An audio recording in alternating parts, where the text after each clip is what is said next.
Aujourd'hui, je vais vous donner des idées pour réaliser une jardinière spéciale sécheresse. C'est une jardinière qui va être particulièrement adaptée pour les balcons sud et en même temps, elle saura résister au froid de l'hiver. Donc voici ma jardinière spéciale cagnard que j'ai réalisée l'an dernier. Alors il faut savoir déjà, non seulement elle a résisté à l'hiver, mais en plus elle reste jolie en hiver. C'est-à-dire que d'accord, on n'a plus de fleurs sur la lavande, ni sur le thym, mais en attendant, on a des plantes qui restent vertes et qui gardent leurs feuilles, donc c'est très sympa. C'est aussi une jardinière qui a tendance à attirer les insectes, comme les abeilles, les papillons, puisqu'il y a déjà 2 plantes dans celles que j'ai faites qui sont mellifères. Donc ça c'est un aspect assez sympathique, c'est que ça donne de la vie sur le balcon.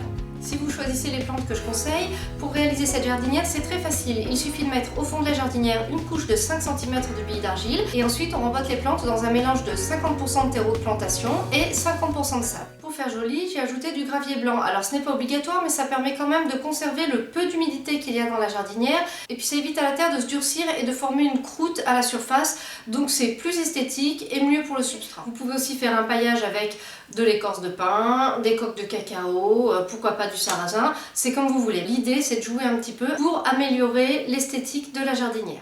Alors la première plante dans mon assemblage c'est un pied de thym. Donc c'est une aromatique assez connue. Comme les autres plantes que j'ai mis à côté de lui, c'est une plante qui n'a pas besoin de beaucoup d'eau et qui aime bien être en plein soleil d'ailleurs. D'ailleurs c'est une plante qui poussera facilement dans une rocaille, dans un sol pauvre, donc elle est parfaitement adaptée à une jardinière de ce type qui sera peu arrosée.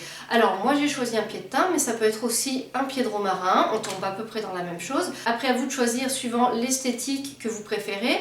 L'intérêt de ces 2 plantes c'est que c'est des aromatiques, c'est-à-dire que vous pouvez vous en servir pour cuisiner. Ensuite la plante numéro 2 que je vous propose d'installer, elle est très connue elle aussi, c'est une lavande. Alors il y a plusieurs sortes de lavande, moi je vous conseille de vous tourner vers la lavande vraie, elle supporte bien mieux le gel que d'autres sortes de lavande. Si vous prenez une lavande qui est gélive, il faudra penser à protéger le bac en hiver et aussi à protéger la plante en elle-même avec un voile d'hivernage. Donc ça fait un petit peu de travail en plus. Il faut savoir qu'une lavande qui a pris le gel alors qu'elle n'est pas adaptée à cette situation-là, elle ne reprendra pas sur le vieux bois. Donc en fait, elle peut être foutue très rapidement. Et c'est pour ça que je vous conseille quand même de choisir une lavande qui est rustique, qui va résister à des températures assez basses. Comme ça, vous êtes tranquille, vous n'êtes pas obligé d'en replanter une comme je suis en train de le faire.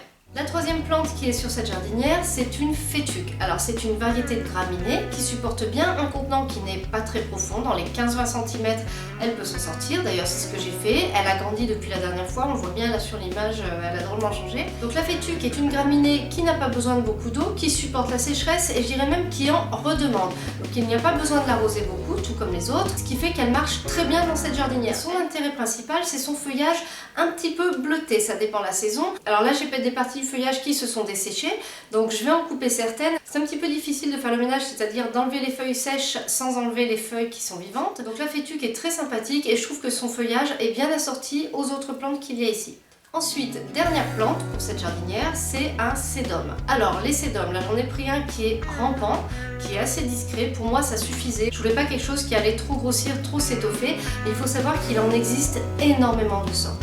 Les sédums, il y en a des rampants, il y en a des plus grands, il y en a qui font des fleurs, il y en a qui font pas de fleurs sous nos climats.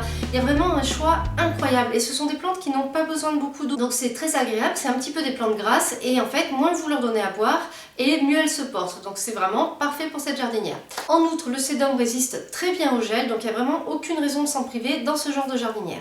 Alors maintenant qu'on a fait le tour des plantes, si jamais vous vous lancez, j'ai un seul conseil à vous donner, c'est limiter les arrosages. Si jamais votre jardinière est amenée à recevoir l'eau de pluie, vous n'avez pas besoin de l'arroser. Si elle ne la reçoit pas, par contre, arrosez-la quand même de temps en temps, mais honnêtement, ça reste rare. C'est pas une jardinière qu'il faut arroser sans arrêt, je dirais même arrosez-la moins d'1 fois par semaine, même en été, bon c'est à gérer en fonction du climat. Je pense à autre chose, si jamais vous habitez dans une région pluvieuse, par exemple je pense notamment au nord de la France, ne la mettez pas en rebord de fenêtre ou en balconnière parce qu'elle va prendre trop de pluie cette jardinière là et ça ne va pas convenir aux plantes qui sont à l'intérieur. Donc c'est une plante qui va très bien résister au froid, très bien résister à la sécheresse mais qui n'appréciera pas un excès d'eau. Donc cette vidéo est maintenant terminée, j'espère qu'elle vous a plu. Si vous avez des remarques, des questions, n'hésitez pas à les poster en commentaire. Merci et à bientôt pour une nouvelle vidéo.